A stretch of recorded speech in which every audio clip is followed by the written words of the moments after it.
وبركاته. بسم الله الرحمن الرحيم. الحمد لله رب العالمين والصلاة والسلام على خاتم الأنبياء والمرسلين. أما بعد فأعوذ بالله من الشيطان الرجيم. بسم الله الرحمن الرحيم. يا أيها الذين آمنوا قوا أنفسكم وأهلكم نارا. صدق اللہ العظیم.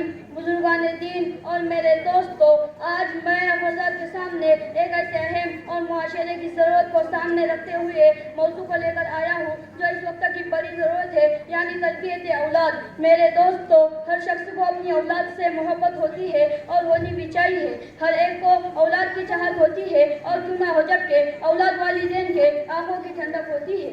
اولاد والدین کے لیے چین اور قرار کا باعث ہے. اولاد گھر کی زینت ہے، رونق ہستی ہے، دم زندگی ہے. اگر اولاد نہ ہو تو زندگی بے مزہ، بے سود نظر آتی ہے. کمانا بے فائدہ دکھائی دیتا ہے. انسان خود کو بے سہارا اور تنہا سمجھتا ہے. میرے دوستو، اولاد کا ہونا یہ اللہ پاک کی عظیم نعمت ہے اور اس کا احسان ہے. لیکن یاد رکھو، اللہ کی اس نعمت کے کچھ تقاضے لازم ہوتے ہیں. اولاد ہو جانے کے بعد کچھ ذمہ داریاں آ جاتی ہے. یہ ذمہ داریاں مختلف ہے. ایک تو وہ ہے جو میرے اور آپ کے ذہن میں ہے. میرے بعد میرے بچوں کا کیا ہوگا، وہ کیسے رہیں گے، کیسے زندگی گزاریں گے. لیکن کیا ہم نے کبھی اپنی اولاد کے متعلق یہ بھی نہ سوچا کہ میری اولاد جہنم کی آگ سے کیسا بچ جائے. قرآن پاک ہمیں دعوت فکر دے رہا ہے کہ اپنے آپ کو اور اپنے گھر والوں کو دوزخ کی آگ سے بچاؤ.